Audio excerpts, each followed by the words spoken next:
I came here last Saturday. I wanted to spend some time with my children. I wanted to show them these great monuments. I went into the Lincoln Memorial, and I stood there and I read the Gettysburg Address on one wall and the second inaugural address on the other. I went up and touched the words and lifted my children up so they could touch the words as well. The words are alive. Our documents, our most famous speeches, are American scripture, and they are alive today just as any other scripture is. It speaks to us from the past. If I may share with you the Gettysburg Address and ask you if it doesn't apply to today. 77 years ago, our fathers brought forth on this continent a new nation, conceived in liberty and dedicated to the proposition that all men are created equal. Now we are engaged in a great war, testing whether that nation or any nation so conceived and so dedicated can long endure. We are met on a great battlefield. In the hotel that I'm staying at, I found out is the hotel where Dr. Martin Luther King finished his speech. But it's also a place where someone else wrote something. The Battle Hymn of the Republic, written here in a hotel just down the street, because you could see over the buildings at that time. They weren't so high, and you could see, and they watched the battle. That's where the Battle Hymn of the Republic here was written. This is a great battlefield filled with warriors on each side. We are met on a great battlefield of that war. We have come to dedicate a portion of that field as a final resting place for those who gave their lives that this nation might live. But in a larger sense, we cannot dedicate, we cannot consecrate, we cannot hallow this ground. The brave men and women, living and dead, who struggled here have consecrated it far above our poor power to add or detract. The world will little note nor long remember what we say here, but it can never be forgotten what they did here.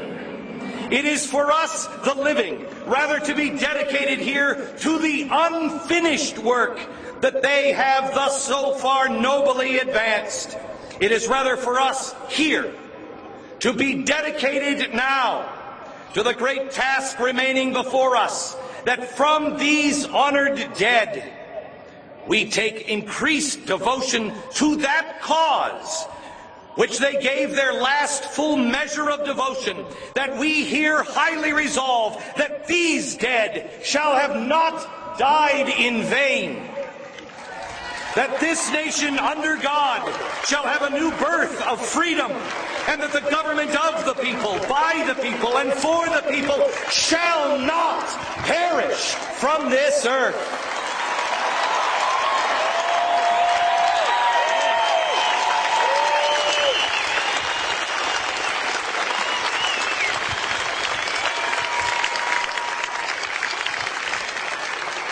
America is at a crossroads, and we must decide, are those words that Abraham Lincoln spoke, and they have no relevance or meaning on us today? America is at a crossroads, and today we must decide, who are we? What is it we believe? We must advance or perish. I choose advance.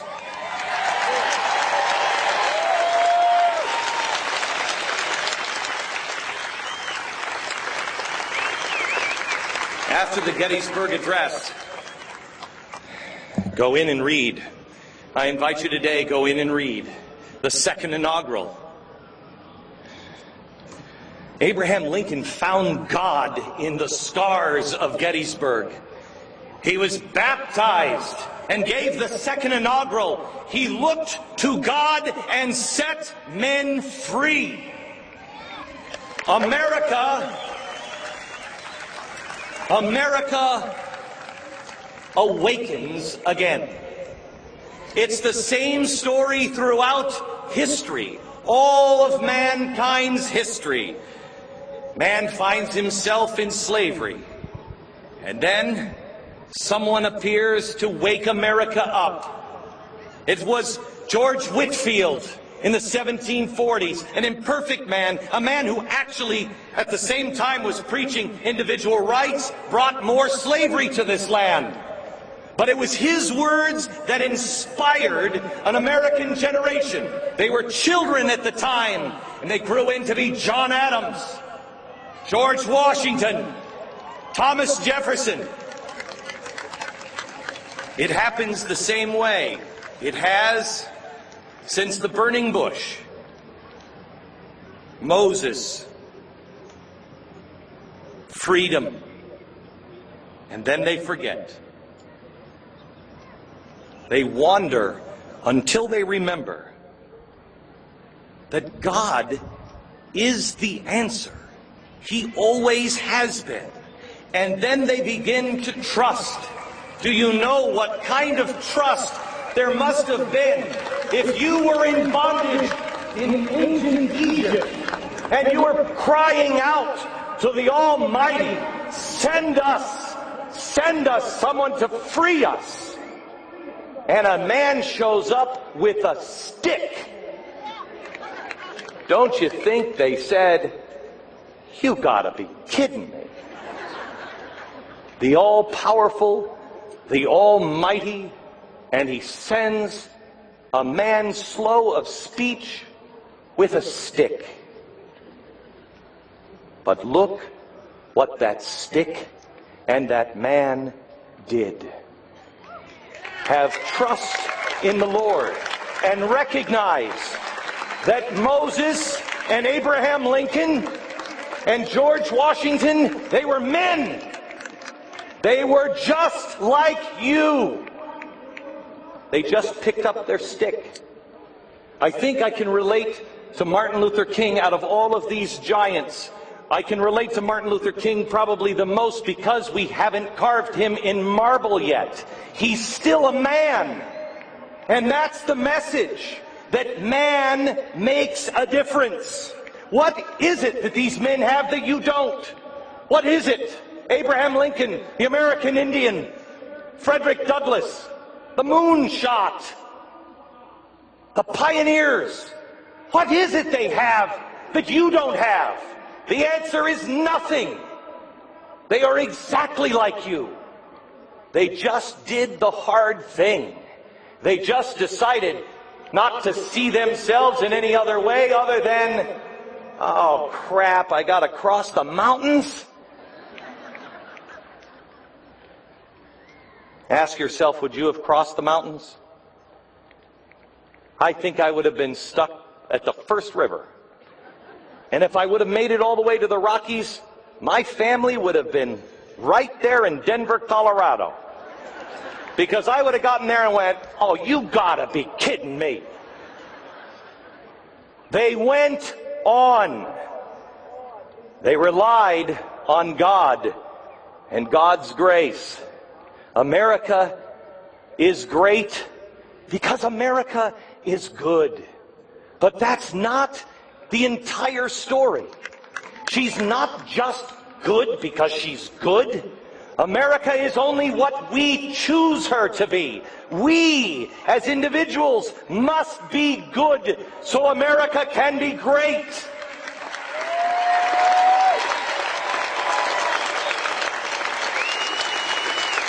America is at a crossroads, and there is a clear and simple choice.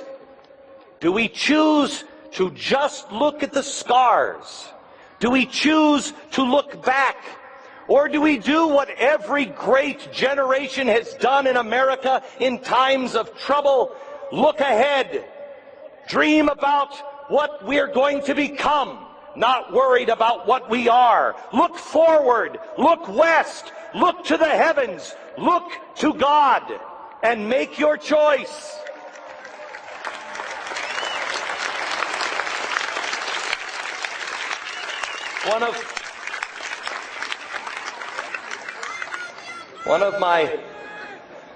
One of the phrases that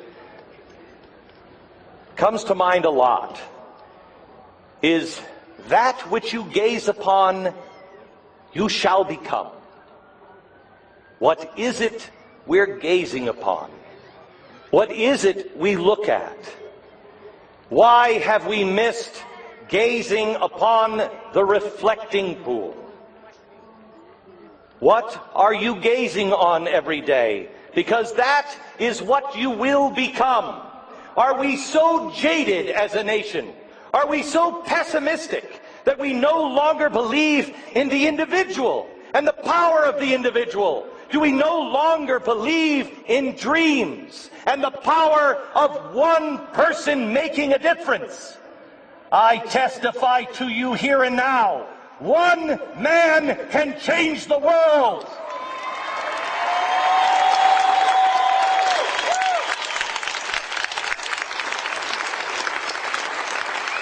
And I share with you an equal testimony. That man or woman is you. You make the difference. Do not stand and look to someone else. Look to yourself. Pick up your stick and stand.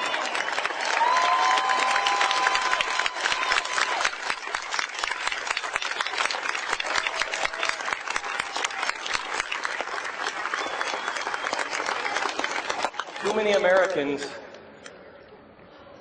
are looking to someone else.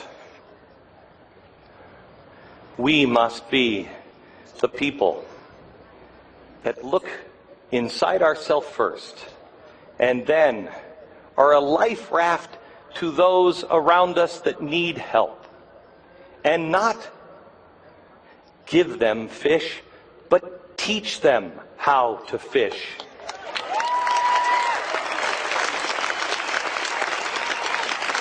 We are a nation.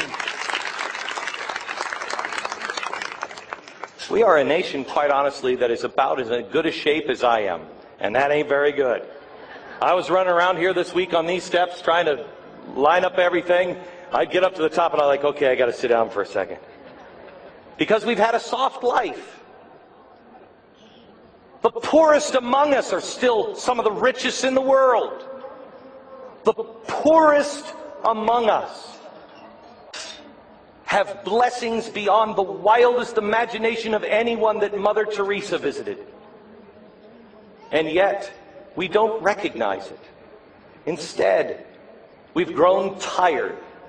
We've grown weak. We're dividing ourselves. There is growing hatred in the country.